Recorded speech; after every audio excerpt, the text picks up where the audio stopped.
Welcome into Pressbox Live. I'm Stan the Fan Charles of Pressbox and Pressbox Online to me, online.com, not online to me. Online with me is Mike Libber. I'm going to tell you what Mike does. Some of you do know, some of you don't know, but I'm going to tell you about what he does, and we're going to talk about the excitement about a big soccer match coming to Baltimore, but more about his company, the Elite Promotions Group, in just a moment. If you're craving that New York deli experience, look no further than the new Atman's Deli in Baltimore's Harbor Point. Corned beef piled high, hand-rolled bagels, and something different, a bar. Atman's has food and drink specials every day. They're now open for breakfast, lunch, and dinner. Dine in, grab takeout, or hang out at our bar for the next O's game, which is tonight at 8:05 and tomorrow 7:05 and tomorrow at 4:05. Atman's Deli, an authentic taste of Baltimore tradition since 1915. Find us at Harbor Point or visit atmansdeli.com. An expert and award-winning A.J. Michaels heating, air conditioning, plumbing, and home performance can improve your home's efficiency, kill all viruses, and make your air really disease-free, and get you set up for $6,000 in rebates. Call the experts, A.J. Michaels /carrier. That's ajmichaels.com.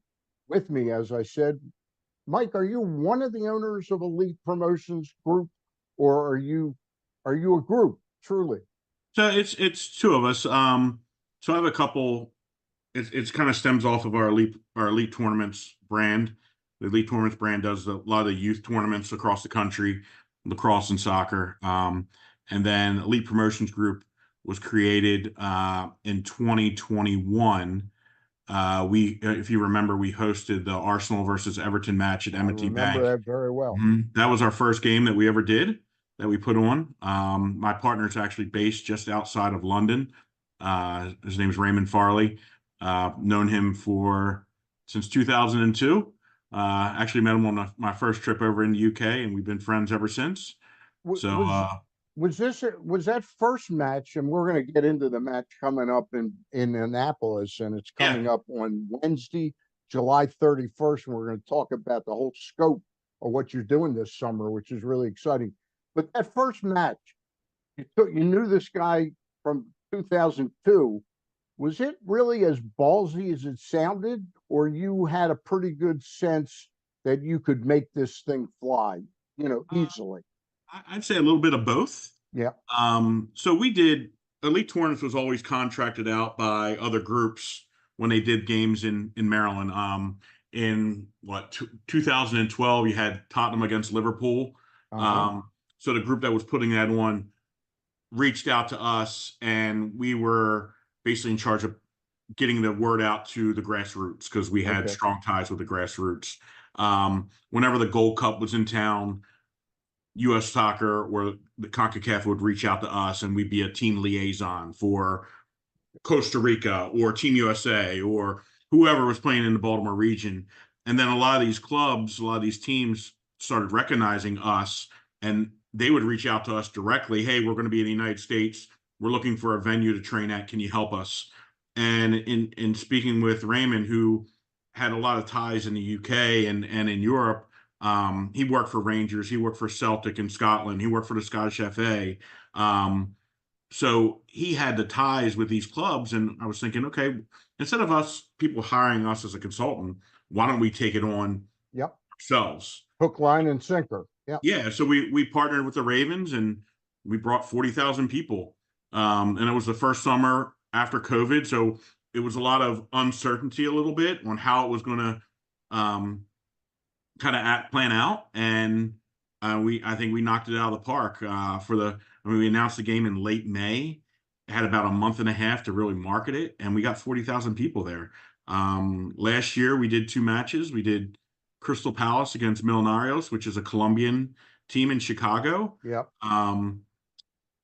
Had a little weather issues, but it still was a good match. It was under 10,000, but it was still a good match. But then we went to Comerica Park, which is the Detroit Tigers Park stadium, and that's a soccer hotbed. Detroit. It is a soccer hotbed, but we're playing at a baseball diamond. So it was a little. We had lay sod over the or to take out the pitcher's mound. Yep. Um, Great experience. It was Crystal Palace against Sevilla, who were European champions. They won the Europa League the month before. So we had 27,000 there. It was almost I mean the park holds about 35. So it was a great atmosphere. The coaches were a little skeptical. Hey, we're playing on a baseball diamond, but they loved it. It was just something different, and it was a story. So it's Yeah. something that's not very it's not just the status quo of, oh, we're playing in a just a regular stadium, we're just showing up. This kind of leads us to why we chose Annapolis for this Yeah. match coming up. We're going to talk about that in a minute. Just one more thing about this. When you brought that first match, the big match in 21, Yeah, was that part? I know you're connected. 22 it was yeah. I know you're connected with Terry. You know Terry Hazeltine very well, and you work with him a little bit. Was that game meant to show Baltimore can support soccer for that World Cup? It was. I know you did it to make money, but Well, no, we did it, but look, I'm a Baltimore guy through and through. Yeah. Born and raised in Hollandtown, moved out to Perry Hall when I was right before going to middle school, came back to the city, went to Archbishop Curley, played soccer at UMBC for Pete Caringi. Yeah. So I'm a Baltimore guy. I wanted to do anything possible to show that Baltimore can showcase the best players in the world at a World Cup. Yeah. So that was underlying. I mean, it was two agendas. Obviously, we're in this to generate some revenue, but we're also in it to showcase Baltimore. It's a great soccer town, and I don't think we get a lot of credit for that. We don't have a professional. We're one of the biggest cities that doesn't have a professional team. I mean, I know we have the Blast, but that's an indoor team. I'm talking about an outdoor professional team. Yeah, yeah. And it's mind blowing. We do not have a professional team really in this state. We don't have a professional team. Since you know so much about it, would a soccer team be able to play in that league if they could get a franchise? Could they play where you're having the match at in Annapolis?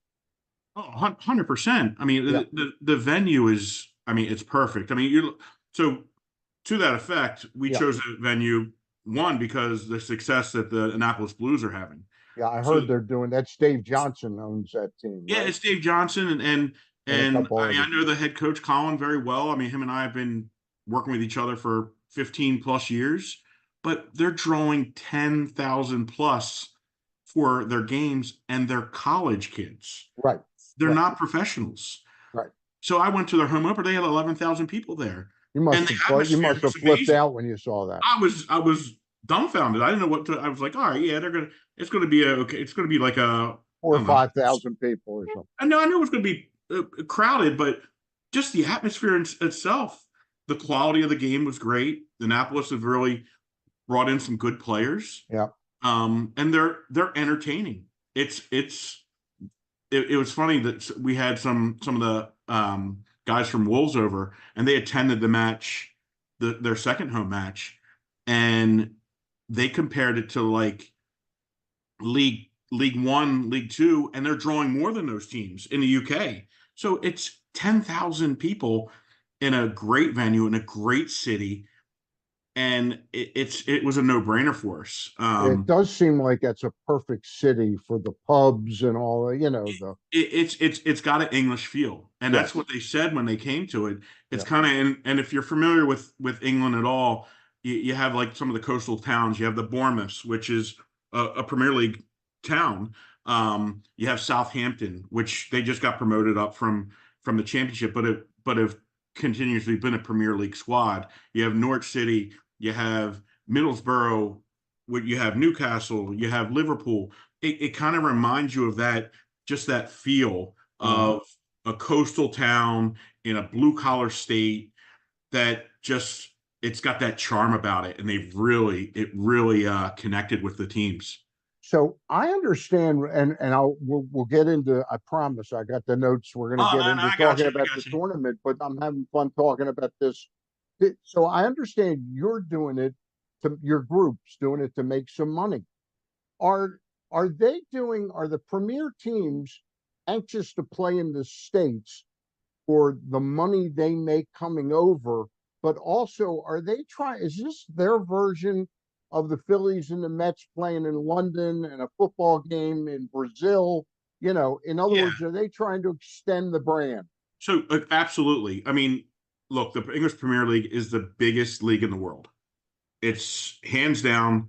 There's no other league that matches it. You have La Liga, but they're based there. It's Barcelona and Real Madrid. You have Serie A, and they have Inter Milan, AC Milan, Juventus. Every once in a while, you'll have Roma. But in the Premier League, you have Chelsea, United, City, Arsenal, Tottenham, Liverpool. I mean, It's Leicester like the City won. American League. It's like the American League East on steroids. Yeah, I mean, City's been dominating a lot recently, but you look at it in 2014, Leicester City was a squad that came out of League Two or League, I'm sorry, the Championship, and they were in the Premier League for like 2 years and they won it. So anybody can win it, but if you go into those other leagues, it's usually the Bayern Munich's win it every year. Real Madrid or Barcelona win it. The same squads out of Italy win it. In France, you have PSG that win it every year. So it's just like the Yankees of old, right? And Yep. Being a Baltimore guy, I don't want to say the Yankees, but it's like a dynasty Yep. in these countries. But in England, you got 5 or 6, 7 teams that could win it easily, depending on the year. So let's dig into what you're doing this year. You're not just bringing a match to Baltimore or a one-off to Detroit. You've created, is this the first year of the Stateside Cup?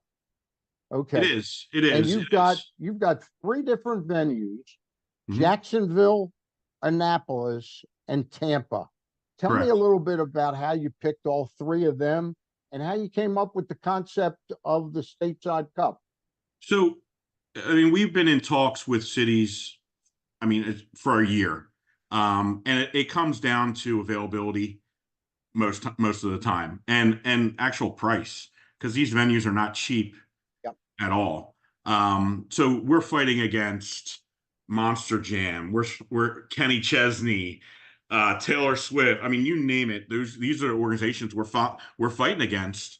And then we're also going up against other groups that do what we do. Because I mean, Liverpool's over here, United's over here, Arsenal, City, Wrexham. All these teams are over here and they're vying for spots to play. And now you kind of see people are thinking outside the box a little bit. They're going to college venues now as well. Okay. Ohio State has a game this year. South Carolina has a game. North Carolina has a game. Notre Dame has a game. Yeah. So again, it's that story. It's just not going into, hey, we're just going up to New York to play a game. And these clubs that come over, they want to paint a story. They want to expand their fan base. 2, they want to engage with potential sponsors and partners, because the U.S. is the mecca of all of that stuff. Yep. And 3, they want to have good quality games. So at quality cities where they can do all these things. So we looked at Jacksonville and thought, okay, Jacksonville Jaguars are owned by a gentleman that also owns Fulham, which is in the Premier League. Okay. So they have an education on what the Premier League is, what everybody is trying to accomplish. It's in a city that really hasn't hosted games in the past. So we're looking at that as a positive in a state that's soccer rich. So Florida, Yep. I mean, Florida is, besides football, their second sport is probably soccer. Yeah. But more kids play soccer in the United States than any other sport. So that's a very popular city that we can now focus on to bring a match to. Yep. Then we look at Annapolis. So I already stated a couple of reasons. Great city, good fan base with the Annapolis Blues. You have DC United down the road. You have Baltimore down the road. So it's that perfect triangle, right, of being able to promote these games, or this match in particular, to a large scale people that play the game and are interested in the game. And then we have Tampa, which is another mecca city in Florida that they actually haven't hosted a premier game or a professional game in at least 10 Indeed. years, they host a lot of international games. Right. So they'll do the international friendlies and things of that nature, but they haven't hosted a Premier League game or a Serie A And game, the or Glazers still own a team, don't and they? that's another Yeah. club or franchise that owns an EPL franchise. So they understand the ins and outs of the league. And so it just made sense for us. And we wanted to create some type of where the preseason events actually mean something. So there's a trophy up for grabs. Right. And these teams, because they all play in the same league, it's all bragging rights. They're not going to Yep. put out like last year. There's always been some issues where these teams come over and they don't bring their top squad, or they don't play their top squad. Manchester United kind of got stung a little bit last year when they played Wrexham. The game sold out in a day, 40,000 people at Snapdragon Stadium, and they played their reserves. So they played all under 21s. And the fans, I mean, they pay good money for this, and they got pissed off. They were pissed off. Yeah. They were pissed off. So we have between Wolves, West Ham, and Palace, they're playing their top squads. I mean, they're going. So it's an interesting thing, Mike, because this game, let's be honest, though, it still is like their spring training almost. Correct. But you've given them an incentive to really go for it. Correct. I mean, and plus they're all in the same league. Yeah. So, and once the April 3rd game or August 3rd game is played, their season starts in 2 weeks right after that. So they'll fly home. They'll probably play another 1 or 2 games before the season starts in England. And then the season's on their way. So it definitely gives them a way to gauge on where they are right before the season starts against the competition that they need to play against. Give me 1 minute. I got to mention my friends at the Costas Inn real quick. Then we'll come back and I want to go over the 3 matches and how you worked out the schedule of these 3 teams and it's all exciting. The Costas Inn, I talk about it every week on all my Zooms. They've been with me since 1995. So that's a pretty good time. That's close to 30 years. The Costas Inn has supported me and whatever endeavor I'm involved with. They support the Costas Inn supports Pressbox, and they are a great place to watch sporting events. And of course, the primary reason a lot of people go to the Costas Inn and know about the Costas Inn is because of the crab. Remember to take down the phone number 410-477-1975. You got to have that number because you got to call and reserve your crabs, check the availability, price point, size of the crabs to ensure that you get the crab feast that you want to have for your friends and family. The Costas Inn, they have nightly specials that will blow your socks off Monday through Friday on the weekdays at the Costas Inn. 4100 North Point Boulevard. That's the Costas Inn. I give them 2 thumbs up. All right. I also give 2 thumbs up to Mike Libber of the Elite Promotions Group. Mike, you've got this tournament, July 27th, not tournament, cup. The Wolves from they are actually the Wolverhampton Wanderers, known as the Wolves. They are going to play West Ham in Jacksonville. West Ham. I shortened it. West Ham. West Ham. Okay, I want to be right about this. No, it's all good. So they're in it.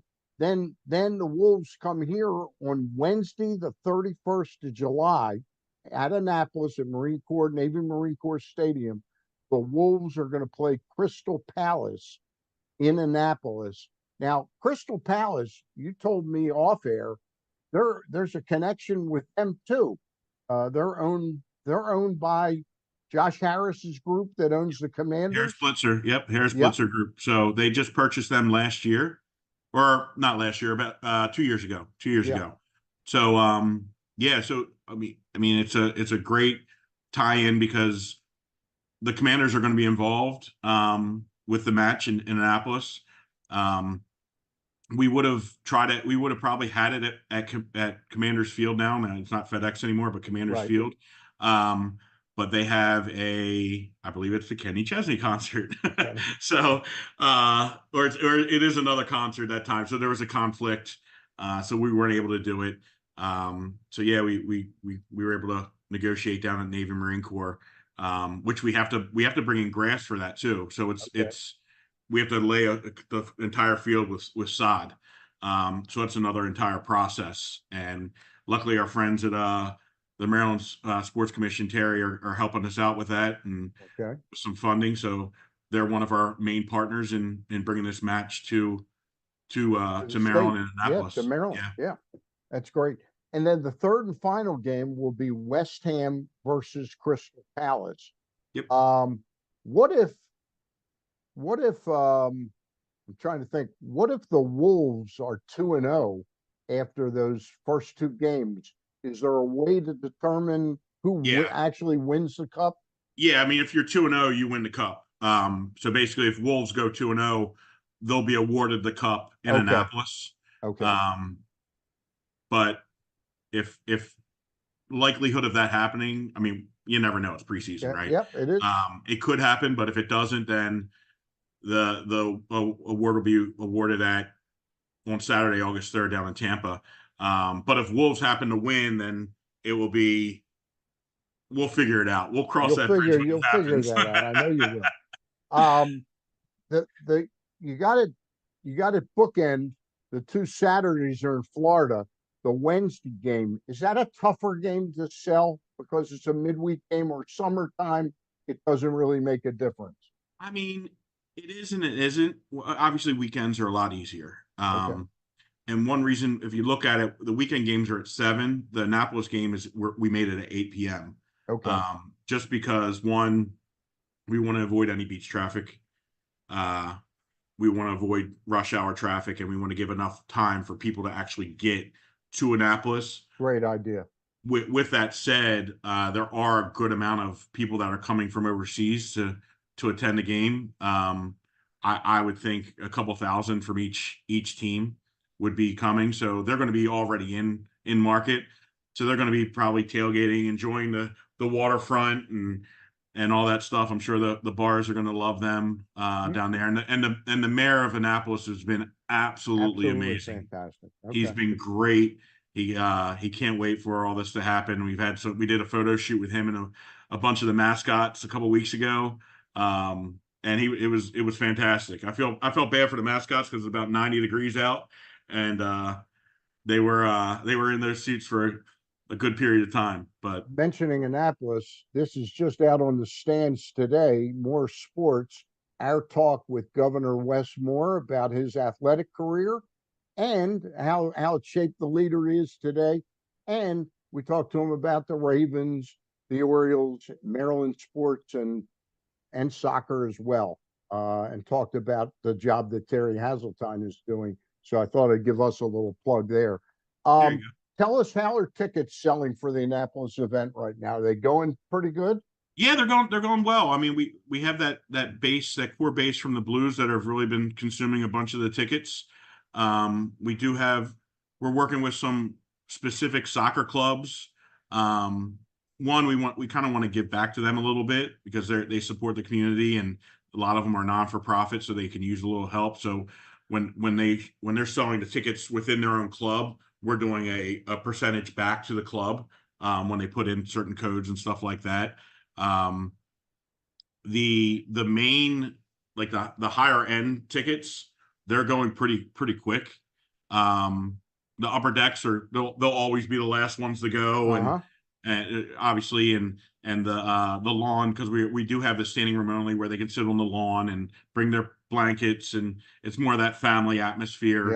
Yep. Type of thing. So those aren't going as quickly because again, they're the cheapest ones. So Right. they'll go at the very end when they'll go at the very end. But the Yep. premium seats are going pretty well. We have if you're familiar with the stadium, you have the corners where you have the big tents, and Yep. we're doing some specials with those, and obviously it's more of the party atmosphere type of thing. So some drink specials in there and whatnot, and then we're going to be doing some open training sessions the day before with both teams. And what a lot of people, I don't know if you know this or not, but Wolverhampton Wanderers has a famous Korean player on their team, Hee Chan, and the Korean community is very, very strong They're bonkers over this in the guy, right? DMV. So we're going to be doing some special events with the Korean community the day before. We've spoken with. There's a group called AKP Sports Foundation. We're in strong conversations with them about when and where we're going to be doing it. Just so we can. And he's like a rock star to the Korean community. This guy. So it's going to be a lot of fun. He's going to be able to sign. He's going to be signing autographs, taking pictures, and doing all that type of stuff. But I know Palace are going to be training. They're going to be doing an open training session. It hasn't been announced yet, but it'll be in a nice stadium in a close Baltimore area. Nice, Okay. nice, Very nice cool. stadium. Very Can't cool. announce it quite yet until the Right. signatures are on the line, right? So, and same thing with Wolves. They're going to be doing some type of session, and I know they're going to be guests of the Orioles on the 30th. That's great. So it's going to be a lot of fun. How are tickets moving in Jacksonville and Tampa? Are they going? They're going a little bit quicker, to be honest with you. Yeah. And I think one of the main reasons is they have that both of those stadiums have a home tenant, right? Like you have the Jaguars, you have the Bucks that have 60,000 fans going to their games every weekend. So Navy doesn't have that. We have the Blues, but the Commanders are now on board, and they're going to be helping push out some stuff to their season ticket holders, and the Orioles are going to be doing the same. So we're partnering up with a bunch of them. What can fans expect of the fans? In other words, it seems like part of the fun for U.S. fans is to go and watch the fans. Do the Wolves or Crystal Palace have special chants or things that they do? And they're going to have their own sections. The Wolves are going to be sitting where I believe the Naval Academy cadets sit, and then the Palace are going to be on the opposite side of the field. And they'll have their fan groups. Both of them have very strong U.S. fan groups in the States. So the Palace attended. They came out in strong forces last year. So I expect them to be the same for this year. They had a couple thousand fans doing their chants and heckling each other and things like that. So it's going to be good. They would be wearing their scarves even in the middle of summer. They'll be wearing their scarves. They'll be holding them up nice and high for everybody to see, singing like they always do. I was just in Germany last week, and I was with a bunch of Scots, and I mean it was that's what they're known for. All of the UK are known for their singing. No matter if they're from Wales, Scotland, England, or Ireland. So how big was that upset by Slovakia over Belgium? It was pretty big. It was pretty big. So Belgium's kind of in the hole right now. They don't have any points, and I mean Scotland just pulled out a good game against Switzerland. It just ended a few minutes ago. But it's been actually this tournament, this European Euros, have probably been one of the best I've seen in a long time. I've been to a few of them, been to a few World Cups, and just the amount of goals that are scored, the teams are fighting until the very end. There's a couple last minute and stoppage time goals that happen. So it's been great, great entertaining. Two last questions for you, Mike, before we let you go. Number one, you mentioned you expect a couple thousand of each fans from each team. Do you know if any fans bought packages to come and see all three games in the States over that course of that 8 days or so? Not all three. I mean, I doubt like a Palace fan's going to come and watch West Ham play against Wolves, but there's been a good amount that have bought tickets both for the Annapolis game and the Tampa game, or the Jacksonville and the Annapolis game. Okay. So people are going to make a vacation out of this. So that's another driving force, obviously, getting people from out of state. You know what the good news is, they need vacations every year, Mike. They do. Yeah. And you're there to give it to them. Just like you and I need vacations, because as soon as this last game over on August 3rd, I go right up to Deep Creek, and I'm up there with my family, my wife's family, all my nieces and nephews, and my 3 boys, and we just I rent my boat, and I'm just fish your eyes off. All right. I'm just having fun. Tell me real quick, how can people get tickets here for the Annapolis So game? you can go to statesidecup.com. StatesideCup.com. .com. Uh-huh. And yep, and you'll be able to see be able to get tickets for any of the 3 games. Any of the 3 games. So Okay. it's a pretty easy website to navigate, nothing too fancy. It just says get tickets. You click on the get ticket link and you pick the section you want to sit in. All right, Mike. We'll try and get you on again either on Glenn's show or do another Zoom a couple weeks out. Okay. Yeah, absolutely. Anytime you want to talk, I'm always open to talking. All right. Congratulations on this. It sounds really like an exciting venture for you. You're going to come, right, Stan? You're going to come. I'm going to try. I'm going to try my best. You know, the Orioles might be in Orioles play but they play that day. So they play in the afternoon. They play in the afternoon. You can make a doubleheader. I'll be there. I'll be there then, Mike. There you go. All right. Hey, thank you for doing this. Appreciate it. Thanks, Stan. I appreciate it. We thank Mike Libber of the Elite Promotions Group. Again, the Stateside Cup takes place July 27th through August 3rd. The one game in Maryland is July 31st, the Wolves versus Crystal Palace at Annapolis at Navy Marine Corps Stadium. We also thank our sponsors, AJ Michaels and Atman's Deli at Harbor Point, the new Atman's Deli, and of course, the Costas Inn. For me, I'm out of here. Thanks to Mike Libber again. Bye for now.